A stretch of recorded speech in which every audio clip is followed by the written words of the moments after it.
Hello students, welcome back to my channel. I hope आप लोगों को अभी तक जितने भी मेरे वीडियोस बने हैं वो सारे वीडियोस देखकर आप लोगों को फिजिक्स के कुछ कॉन्सेप्ट्स क्लियर हो रहे होंगे। तो आज का मेरा जो वीडियो है, जो लेक्चर है, उसमें मैं आपको एक फिनोमेना के बारे में बताऊंगी जिसका नाम है हॉल इफ़ेक्ट। ठीक है, तो हॉल इफ़ेक्ट को सबसे पहले डिस्कवर या डिस्क्राइब किया था E.H. हॉल ने इन 1879 में। उन्होंने इसको डिस्क्राइब किया। तो देखिए हॉल इफ़ेक्ट होता क्या है। तो कह रहा है when a magnetic field is applied perpendicular to the direction of current in a conductor then a transverse electric field is developed. तो ये कह रहा है कि जब भी हम किसी करंट कैरिंग कंडक्टर की परपेंडिकुलर डायरेक्शन में एक मैग्नेटिक फील्ड लगाएंगे तो क्या होगा, उस कंडक्टर में एक ट्रांसवर्स डायरेक्शन यानी करंट और मैग्नेटिक फील्ड की परपेंडिकुलर डायरेक्शन में एक इलेक्ट्रिक फील्ड जनरेट होगा जिसको हम बोलेंगे ट्रांसवर्स इलेक्ट्रिक फील्ड। और ये जो फील्ड होगा उसको हम बोलेंगे हॉल फील्ड, और इस फिनोमेना को हम कहेंगे हॉल इफेक्ट। ठीक है, तो अब जो भी इसका एक्सपेरिमेंटल सेटअप है तो इसे डायग्राम में देखिए। तो यहाँ पे देखिए एक कंडक्टिंग स्लैब हमने यहाँ पे लिया है, जहाँ पे W इसकी विड्थ है और T यहाँ पे इसकी एक थिकनेस है, जहाँ पे इसके दो एंड्स हैं ABCD A dash B dash C dash D dash. ठीक है, इस कंडक्टिंग स्लैब को हमने एक बैटरी के पॉजिटिव और नेगेटिव टर्मिनल से कनेक्ट किया है।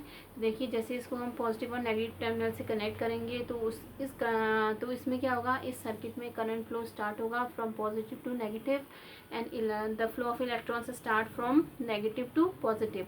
Always the direction of current should be in the opposite direction of electron flow. हमेशा क्या होता है, करंट फ्लो की डायरेक्शन इलेक्ट्रॉन फ्लो की डायरेक्शन के अपोजिट होती है। ठीक है, तो फिर बाद में क्या किया, E.H. हॉल जो थे उन्होंने इस सेटअप के परपेंडिकुलर डायरेक्शन में that is in the Y direction एक मैग्नेटिक फील्ड अप्लाई किया। ठीक है, तो जैसे ही इस सेटअप में हम परपेंडिकुलर डायरेक्शन में मैग्नेटिक फील्ड लगाएंगे तो मैग्नेटिक फील्ड लगाने से according to the Fleming left hand rule there will be some force is in the perpendicular direction of current and magnetic field.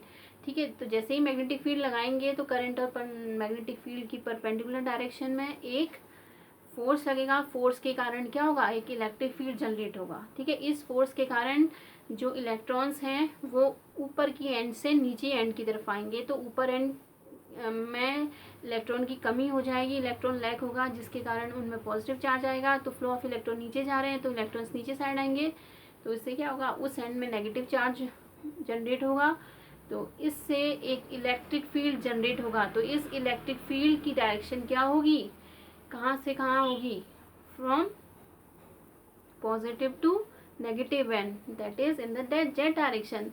So this produced field is known as the transverse electric field because this electric field is in the perpendicular direction of both current and magnetic field. So this electric field is known as a transverse electric field, and due to this electric field there will be some voltage difference between positive and negative terminals. Therefore this voltage is known as the Hall voltage. So all of these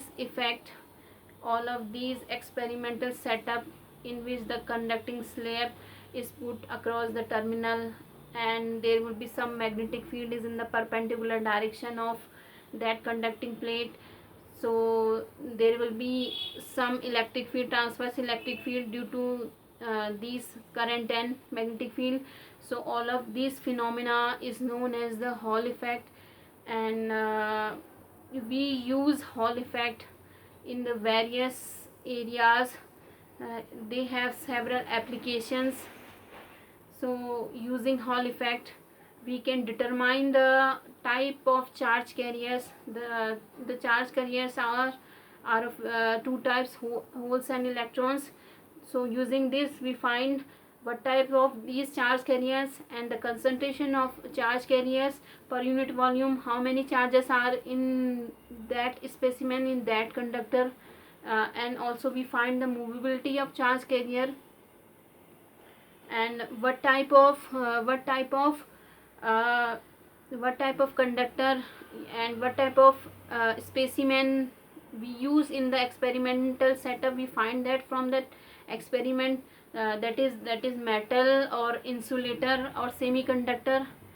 सो देखिए इन सारे application से हम इतनी सारी चीज़ें हम इस process से बता सकते हैं। तो ये हॉल इफ़ेक्ट की जो भी मैंने अभी तक बताया वो बताया मैंने। हॉल इफ़ेक्ट क्या होता है, हॉल इफ़ेक्ट का एक्सपेरिमेंटल सेटअप कैसा होता है, हॉल इफ़ेक्ट के एप्लीकेशंस कहाँ कैसे क्या क्या होते हैं, इसकी हेल्प से हम क्या क्या फाइंड कर सकते हैं, ये मैंने अभी तक बताया। तो ये मेरा आज का जो फिनोमेना है ये मैंने बताया। अब देखिए नेक्स्ट लेक्चर में जो अपलोड करूँगी उसमें ये कैसे इसके नंबर चार्ज कैरियर्स कैसे हम बताएंगे, और उनका कंसंट्रेशन, उनकी मूवेबिलिटी और जितने भी डेरिवेशंस होंगे उनको हम डिराइव करेंगे हॉल इफ़ेक्ट से रिलेटेड।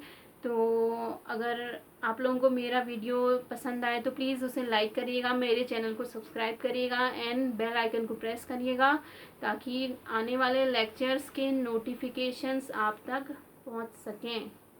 Okay, thank you.